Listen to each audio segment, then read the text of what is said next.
Na Mundial, o programa Virar o Jogo. Como agir no mundo das incertezas. Com a palestrante e escritora Leila Navarro.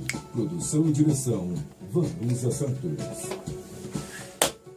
Virar o jogo, e foi tão genial o nosso programa a semana passada que eu não deixei o homem embora. Estamos aqui de novo, Luciano Pires com Leila Navarro, conversando com você no Virar o Jogo. E eu falei assim, não, Luciano, fica aqui que eu quero falar uma coisa com você. Eu fui dar uma palestra semana passada e uma pessoa, para um pessoal de vendas, e uma pessoa levantou, uma empresária, lojista, tem um negócio no interior de Minas Gerais, e ela falou assim, há 4 anos eu estou em crise. Isso aí é uma crise permanente ou é alguma outra coisa que eu não sei o nome? E aí? Eu acho que é alguma outra coisa que você não sabe o nome. Porque eu acho que nós estamos vivendo numa fase de transição tão grande do planeta que fica muito mais fácil eu falar assim, estou numa crise, é uma crise, não sei o que eu faço, estou diminuindo meu faturamento, mas assim, se eu não mudar, se eu não ver o que está acontecendo à minha volta, se eu não me reinventar, se eu não me inovar, se eu não me recriar, eu não vou para lugar nenhum. Acho que o mundo, as coisas estão mudando e a gente tem que estar antenado. Eu vou dizer uma coisa para você, eu mesmo estou me vendo para mim, quer dizer, o meu negócio é ser palestrante, né? Ainda. Não pode ficar parado, né? E eu estou me reinventando. Eu estou me reinventando, porque eu acho que as coisas não vão continuar desse jeito, como nós estamos falando de mídias aqui, né? Quer dizer, tudo, televisão, podcast, tudo, qualquer mídia que você tiver aqui, YouTube, blogger, tudo as coisas estão em movimento, as coisas estão mudando. Você tem que estar antenado a isso. A gente não sabe para onde que vai, ninguém, se a gente soubesse certinho, essa é questão do futuro, nós estamos indo para lá, para frente. Mas o que realmente vai acontecer, eu não sei. Eu estou com uma amiga minha, que o filho dela está com 18 anos, e o menino terminou o ensino médio, tem que ir para a faculdade. E o menino não quer fazer faculdade. E a mãe fica desesperada, qualquer mãe fica desesperada, qualquer pai fica desesperado. Eu falei assim, faz o seguinte, pergunta para ele o que ele gosta. O que ele gosta de fazer? Daí ela falou assim, Leila, é um perigo, porque eu perguntei. Ele falou que gosta de jogar videogame. Eu falei, mas isso é ótimo, se ele gosta de jogar videogame, o que você faz? Ele pode fazer um curso para ele aprender a fazer jogo de videogame, e isso vai ser fantástico, em treinamentos de empresa, em educação. Hoje isso vai ser uma coisa que vai ser usada em vários lugares. Eu acho que é fantástico, ele que se especialize nisso e que vai como desenvolver. Criador de videogames, né? Daí o que aconteceu? Ela falou assim, mas ele não gosta de fazer videogame, ele gosta de jogar videogame. Só jogar. Eu falei assim, mas isso também é fantástico, porque hoje praticamente isso é um esporte, existem assim, aqueles campeonatos que tem patrocinadores. É um lugar que eu nunca fui, mas eu sei que existe. É uma loucura, né? Que passam dias lá jogando aquele negócio e tal. Se o cara é bom, é que nem ser o Neymar do videogame, não seria isso? Não seria mais ou menos isso? Ele assim, não dá para você falar assim, não, meu filho, tem que fazer faculdade, tem que fazer isso, o caminho é esse. Qual que é o caminho, né? Eu acho que você... Posso usar um pouquinho da minha história? Pode, aí você começou falando que o mundo está em crise, né? Tá. Eu nasci, está acontecendo alguma coisa. Eu nasci né? em 56, né? Eu nasci em 56 e quando eu percebi que existia um negócio chamado mundo, estava acontecendo uma revolução aqui no Brasil. E depois da Revolução de 64 veio uma atrás da outra. Cada ano que passava era uma encrenca diferente, uma atrás da outra. Depois tive inflação de 80% ao mês, tive Fernando Collor, teve o que se puder imaginar de encrenca. Eu não sei como é que é Brasil sem crise, eu nunca vi. Eu estou com 62 anos de idade e eu nunca vi Brasil sem crise. Quando eu pensei que ele estava sem crise, era papo furado, era conversa. Deram uma maquiada, todo mundo achando que estava lindo, quando a maquiagem caiu, estava um horror aquilo. Então, não é que nós estamos em crise, a crise é o normal, crise é o que acontece. É a vida, né? É a vida. Especialmente no Brasil, onde a gente é absolutamente desorganizado em tudo. O Brasil não tem organização nenhuma. A gente não tem capitalismo aqui, não tem nada. O Brasil é um perereco, isso aqui tá tudo errado. E tem que ser reconstruído direito. Então, dá tanto trabalho reconstruir que eu não sei se a gente vai conseguir fazer isso em 2 ou 3 gerações, vai demorar muito. Então, crise é o nosso ambiente. A questão toda é o seguinte, bom, como é que eu faço para não virar um histérico no meio da crise e começar a tomar medidas aí ou decisões que vão me empurrar para um buraco, né? Então eu tenho que aprender a manter a cabeça fria, trabalhar como faz o brasileiro aprendeu a fazer. Tem um lance interessante, eu estou nos Estados Unidos e eu passava na rua, assim, naquelas cidadezinhas pequenas e via de vez em quando algum acidente de automóvel. E não tem acidente pequenininho, assim, batidinha, sabe? Deram não, eram porradas assim, homéricas. Você falava, não é possível, como é que o cara consegue dar uma porrada desse tamanho? Depois eu fui entender. O americano não aprende a dirigir imaginando que vem um maluco podando pela esquerda, pela direita, que ninguém vai atravessar o farol vermelho. Né? Não passa pela cabeça de um americano que alguém possa fazer isso. No Brasil é o contrário. A gente aprende a se defender. Então eu já dirijo sabendo que vem um maluco. Então quando acontece a batida, ele é menorzinha, porque eu já sei que vai ter. A hora que eu falo, cuidado quando for cruzar o farol vermelho, porque pode vir um louco. Então a gente já se prepara para isso. Isso exige que a gente tenha um colchão gigantesco. Tudo que a gente faz tem que admitir várias possibilidades, né? O que aumenta o custo. Por isso que o Brasil é muito caro. A gente tem que fazer tudo maior, tudo mais demorado, tudo mais complicado, porque a gente sabe que tem que deixar um espaço, porque se der problema nós vamos ter que nos virar. Mas eu não vi o lado positivo disso. Será então que o brasileiro, né, já que a gente tem que ter, a diversidade é maior, existe mais possibilidades, sim, será que nós não temos um treinamento? É o tal do jeitinho. Aí o brasileiro é o cara que sai de qualquer fria. Eu vivi a experiência de trabalhar numa multinacional e eu via a capacidade que os executivos brasileiros têm lá fora é um negócio impressionante. Um brasileiro faz o que precisa de 10 americanos para fazer.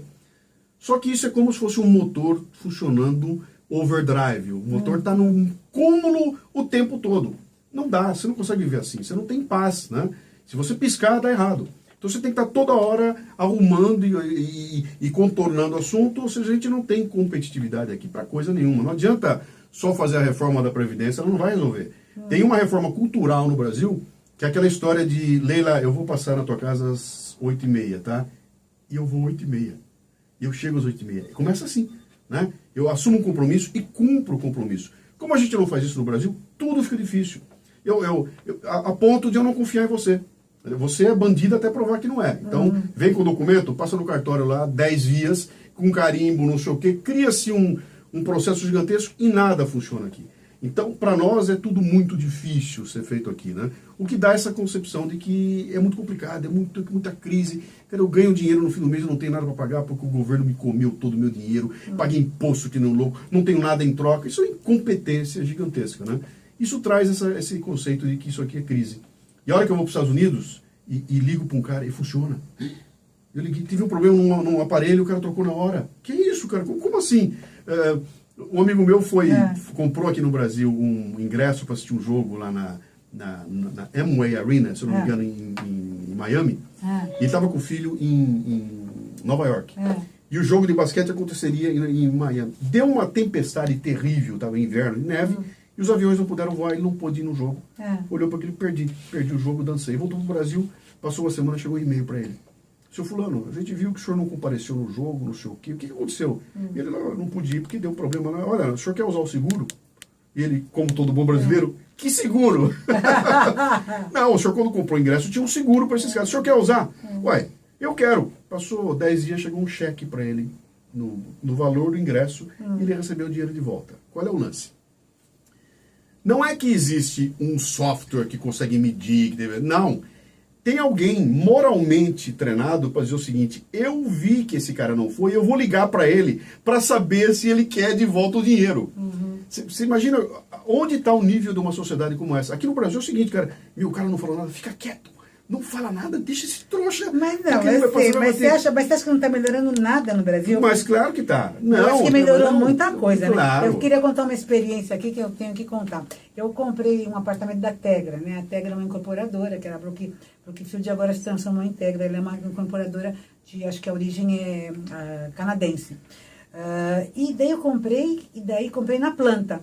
Eles entregaram atrasado, um mês atrasado. Mas eu brasileira, nem me incomodei. Só um mês? Só um mês. Entregaram, fizeram uma super festa para entregar, um negócio super legal e tal. Sabe, tudo bem. Depois de 3 meses que eles já tinham entregue, eu recebi um e-mail falando assim, olha, como nós atrasamos, nós vamos depositar na sua conta R$5.000, que seria que seria, como se diz, tem um nome, que seria a multa. Sim. A multa para a gente ter atrasado. E depositaram. Na minha conta. Gente, olha como você ficou. Né? Falei, que mundo é esse? Que maravilha, né? Que maravilha. Não, e no Brasil, né? Tá vendo? Eu estou aqui no Brasil. Eu não estava nos Estados Unidos. Você está concordando comigo. Nós estamos tão mal treinados nisso que para nós o que seria uma coisa óbvia, os caras cumpriram o contrato. E eu fico, meu Deus do céu, cumpriram o contrato. porque nós estamos aqui, né? Mas então, não, isso tudo... Mas eu acho que isso vai começar claro a acontecer. Tá começando, sabe por quê? Porque eu estou começando a investigar essas empresas e eu não faço mais negócio com empresa que não vai me cumprir. Essa semana me ligou um cara lá com uma empresa, pô, eu vou fazer, puta que legal. Eu falei, posso te ligar segunda-feira? Pode. Ele desligou o telefone e eu entrei no Reclame Já. E tava lá a ficha do cara toda suja, liguei para ele e falei, bicho, desculpa, eu não vou fazer negócio com você, porque você tá sujo. Não, mas não é bem assim, não, desculpa, cara, eu não vou fazer mais negócio.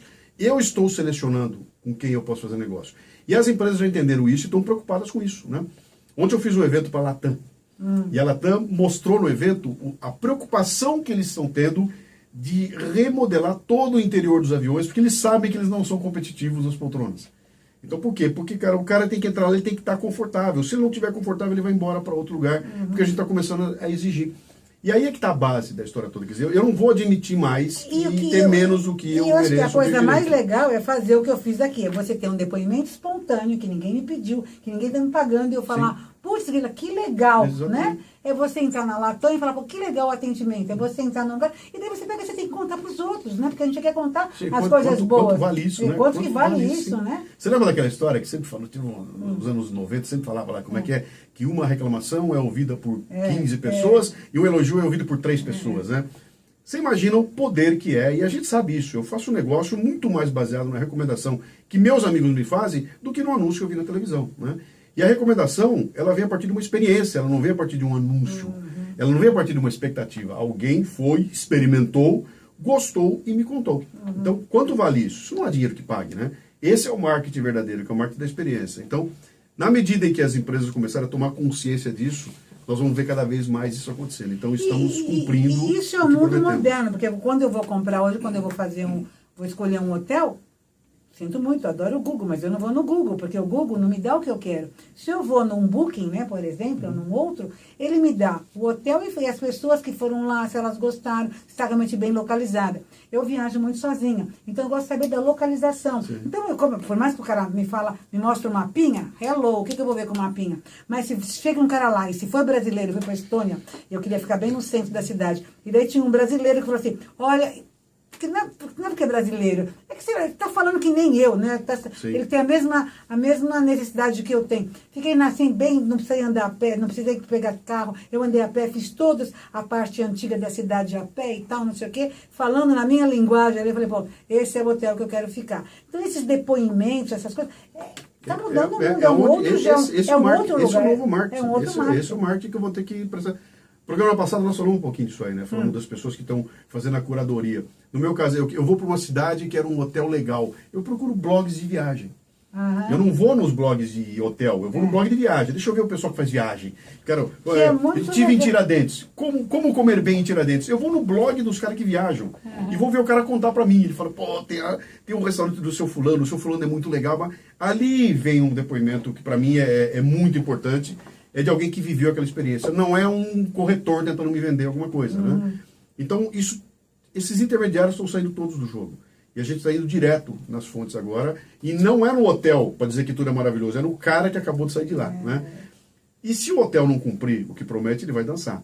Porque aí não tem mais marketing que cubra isso. Não tem mais $1 milhão em anúncio que vai cobrir uma experiência mal feita, né? Mal tirada, né? A coisa está ficando...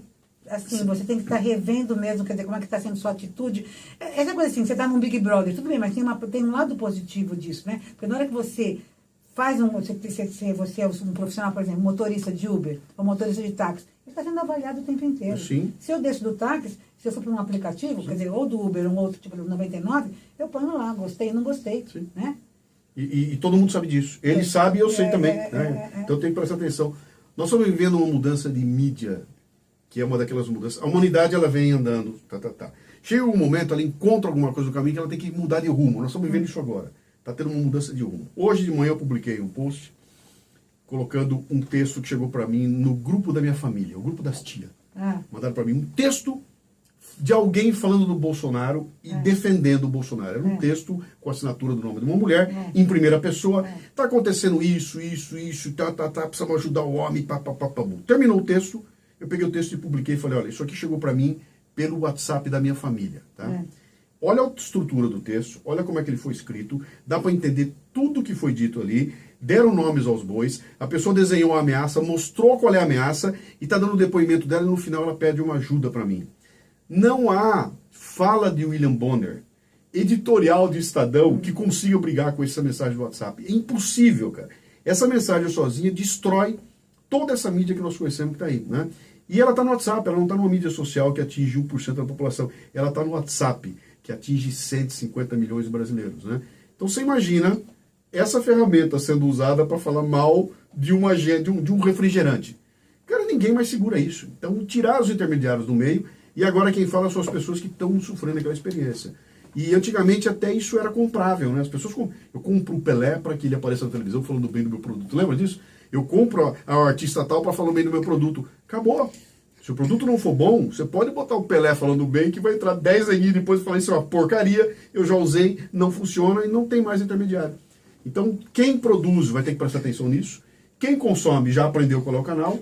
E essa mudança não tem como não acontecer. Quando eu comecei o programa, eu falei da mulher que estava falando da crise, que ela está 4 anos em crise. E eu acho que a crise é isso, é quando as coisas estão mudando, sim, você não está entendendo e você não está se reformulando. Você não está vendo como é que a coisa está acontecendo. Você continua com a sua lojinha, pondo seu estoque e acha que vai acontecer tudo igual. Não vai! Não vai mais acontecer, você tem que ver o que você tem que fazer. Quem é esse cliente, se vale a pena você ter esse estoque, se vale a pena você fazer assim. Que ferramentas eu tenho para me comunicar? Eu tenho um vizinho meu, abriu uma padariazinha minúscula, do lado da minha casa lá, maravilhosa, faz coisas maravilhosas e vive às moscas, né? E agora ele está atuando com o WhatsApp. Ele pega o WhatsApp da região e bota no WhatsApp, atenção moçada, está saindo uma fornada de pão doce com não sei o que agora, e manda foto da fornada. Você abre o WhatsApp e você vai lá comprar na hora, né? É uma coisa que era impensável até pouco tempo atrás. Esse cara está usando esse recurso. E eu dou como um exemplo aqui agora, é que existem 1001 ferramentas que estão à mão da gente, a gente não aprendeu a mexer nelas ainda, e está tentando viver a vida como era 10, 15, 20 anos atrás, né? Não é mais. Então, as crises vêm exatamente nessa grande ruptura. Eu vendi meus carros, não tenho mais carro, só tenho Uber. Quando que eu podia imaginar, 10 anos atrás, que eu ia não ser dono de um automóvel? Isso é impossível passar pela minha cabeça. Eu estava preocupado com qual seria o novo carro que eu vou comprar. Hoje, 10 anos depois, não passa pela minha cabeça gastar dinheiro no automóvel. Eu falei, de jeito nenhum eu vou comprar um carro. Então, agora eu quero falar com você sobre Uber. É interessante, São Paulo aqui, eu acho que no Brasil inteiro, o Uber está uma coisa, está tranquilo, consegue se conviver. Eu estava em Israel, chego em Israel, tem Uber aqui, porque é um aplicativo para mim é interessante, você vai baixar lá, tal, não sei o quê. Não, aqui nós não temos Uber. Daí que eu entendi, o Uber lá é o seguinte, quando eu chamo Uber, vem um táxi. Então, lá não tem o motorista de Uber, eles fizeram uma junção e quem oferece serviço a Uber são táxis, não vem os táxis da cidade. Daí eu saí de Israel e fui para a Espanha. Cheguei na Espanha, estava uma greve, dando tiro, Uber contra os taxistas. Eu falei, gente, mas que coisa mais atrasada, né? Eu pensei, como é que é em cada país diferente. No Brasil, você conseguiu conviver. Mais ou menos, né? Porque tem lugares aqui que os caras estão pegando no pé. Opa! Tem lugares aqui que você não tem Uber, tem lugares que estão taxando Uber. Eu não me lembro qual foi a cidade interior que eu fui agora, que a prefeitura exigiu um adesivo no carro e você tem que pagar para ter o adesivo no carro, senão não funciona. Ainda tá, quer dizer, mas é uma coisa que não tem mais volta, mas vai ter que chegar em algum lugar, né? E tem que encontrar um jeito de chegar. Se conseguirem proibir o Uber, vai aparecer o Pruber, e depois o Gluber, e depois o Muber, porque quem define isso é o usuário. Tipo, a gente sentiu o gostinho. Não quero volta, cara. Não vai ter volta, mas você não consegue proibir mais o negócio. Nem que seja por baixo do pano, vai aparecer de novo, né? Porque o usuário gostou, aprovou e quer. Então você não consegue segurar isso, né? Esse é o caminho. E eu acho que vem muito mais coisa pela frente desse jeito. Por isso que eu estou te falando, nós estamos vendo numa fase de transição, sim, que é uma coisa que nós não sabemos direito como é que vai ser. Nós estamos nesse movimento, né? E nós podemos escolher. Isso a escolha está nas nossas mãos. A gente faz parte desse processo todo. Daqui a 20 anos, né? Eu vou ser vó agora. Daqui a 20 anos, quando meus netos tiverem 20 anos, a gente vai falar dessa fase que nós estamos vivendo, que é uma fase que é tanta coisa nova. Eu não quero nem imaginar o que vai ser daqui a 20 anos. É uma coisa, tanta coisa absurda. Sim. Eu fiquei sabendo de uma coisa agora há pouco tempo, porque eu adoro viajar, eu acho genial isso, que tem as mudanças e em cada país é diferente essas coisas, né? Porque conforme a necessidade do país. Eu estou indo para o Japão em maio. Olha que coisa interessante. Na Europa, na Espanha, acontece o seguinte, as pessoas moram, As pessoas de idade moram num prédio, eles têm uma aposentadoria legal, têm um poder aquisitivo, eles moram num prédio e tem alguns apartamentos que eles podem fazer com que jovens fiquem lá sem pagar nada e tem que dar um tempo para estar com essas pessoas idosas, os velhinhos. Então, eles podem ensinar computador, pode fazer compra com a pessoa, pode levar a pessoa para passear. Então, ele faz um trabalho em troca da moradia para essas pessoas. Você sabe o que acontece no Japão? No Japão, tem idosos que têm uma aposentadoria legal, que têm uma vida, mas eles são muito solitários, não têm a companhia. Então, o que eles fazem? Eles cometem um delito para eles irem para a prisão. Porque na prisão, tem companhia. Tem companhia, então eles têm comida, porque a prisão deve ser ótima lá. Né? Então, assim, eu falei assim, gente, quer dizer, sem julgamento, né? Interessante assim, o mundo está mudando, no Japão, a sobrevida é muito alta. Você quer um nó? Quer tomar um nó? Quer tomar um nó? Vou te dar um nó, que está na minha palestra que eu fiz lá do A inteligência artificial está evoluindo de uma forma brutal e as máquinas estão começando a pensar. Né? Então, daqui a pouco, elas vão estar pensando, ou seja, a máquina vai conseguir raciocinar. E a discussão ética que está se colocando aqui, moral logo mais à frente, é o seguinte: uma máquina que pensa tem direitos? Eu já tinha um comentário. Você vai ter que se preocupar para não magoar o teu iPhone? Posso deixar na chuva um robô que pensa? Posso largar ele na chuva, tomando chuva e frio e sabendo que ele pensa? Quando você começa a pensar nisso, você fala, meu, que loucura esse cara está falando? Não é loucura, está lá na tua cara. E nós vamos ter uma discussão ética daqui a pouquinho em cima disso. O que até outro dia era um problema, agora vai virar um ganho. O sujeito perde o olho no acidente, faz uma cirurgia e põe um olho biônico e consegue enxergar de noite. É moral e é ético que esse cara participe de um concurso para escolher vigia noturno para uma empresa, junto com gente que tem olho normal? E esse cara tendo um olho biônico? Esse cara que até outro dia era um problema, porque ele não tinha um olho, agora ele é um super-homem. E ele não pode participar em pé de igualdade com quem tem os dois olhos normais, entendeu? Olha a virada que nós estamos dando. É nesse momento que nós estamos. Eu acho assim que isso, o que a gente tem que fazer? Não é ficar com medo, não é ficar dentro de casa, não é ficar com depressão, não é se ir para baixo da mesa. Não, é... Pegar onda. Pegar essa onda, cara. Acender a luz, sim, né? E ver como é que você vai fazer com tudo isso e aproveitar o melhor. E não ter medo disso tudo. Sabe? Eu tenho 60 anos de idade. Não, cara, 60 anos de idade é hora de começar a aprender. Não sabe nada de computador, pega o moleque, pega seu neto e aproveita esse momento da história da humanidade, que eu acho que é a primeira vez que netos ensinam avós. Né? Agora inverteu. Chama teu neto e aprenda a fazer. Você vai ter que quebrar essas barreiras todas aí para poder tirar proveito disso tudo, né? Senão você vai ser atropelado e vai ficar para trás e não vai nem saber o que passou. Nem a placa do carro você vai ver. Gente, eu estava vendo, como eu estou indo para o Japão, eu estava vendo coisas que eu posso estar pesquisando lá, comprando, trazendo. E tem uns animais que são animaizinhos, um cachorrinho que fica para ficar com o idoso, para fazer companhia. É robô, né? É robô. É robô. Gente, é uma coisa tão encantadora que qualquer pessoa fica pondo a mão. E ele tem uma sensibilidade que nem com um cachorro de normal. E eu estava mostrando isso para meus filhos, porque eu já sou mais adiantada que meus filhos, sabe? Mãe, mas então compra um cachorro, para que você tem que ter um robô? Eu falei assim, gente, eu não estou criticando, eu não estou julgando. O cachorro faz xixi. Tem que dar comida e tudo. Quer dizer, eu não estou criticando, nem estou, assim, existe. E por que existe? Porque no Japão tem uma necessidade. Os velhinhos ficam muito sozinhos. Mas e por que não dá o cachorro de verdade do velhinho? Porque ele não está conseguindo cuidar dele, vai cuidar do cachorro. Então, assim, as necessidades, as coisas estão criadas por necessidade de alguma comunidade, de alguém, né?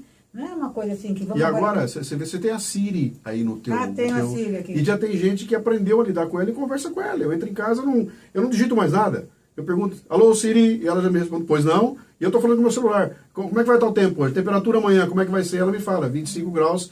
É automático isso acontecendo. Saíram nos Estados Unidos as caixinhas de som automatizadas, que você conecta nisso aí, e acabou. Eu entro em casa e falo, opa, acendo as luzes, elas acendem sozinho. Isso outro dia era ficção científica. E agora eu estou conversando. Estamos conversando aqui, esqueci. Como é o nome do ator daquele filme? Espera um pouquinho. Sim. Siri, como é o nome do ator do filme e tal? Ela pega e dá o nome do cara. Quer dizer, olha o ganho que a gente está tendo uma em termos memória externa. Agora, como é que você traz isso tudo para o dia a dia de hoje? Eu tenho que tirar proveito disso tudo. Eu não posso ter medo, né? Eu não posso ter medo de tecnologia, medo da inovação. Eu tenho que ir para cima dela. E não importa se eu tenho 100 anos de idade. Sabe? O que eu tenho que me tira proveito aí? Agora, para terminar a nossa entrevista, o negócio é o seguinte, dá aqui a mão. É high-touch e high-tech e high-touch. Como é importante high-touch, né? Essa coisa de contato, de estar ser humano com ser humano e high-tecnologia. Vamos lá. Tchau, até a próxima. Tchau, valeu. Tchau.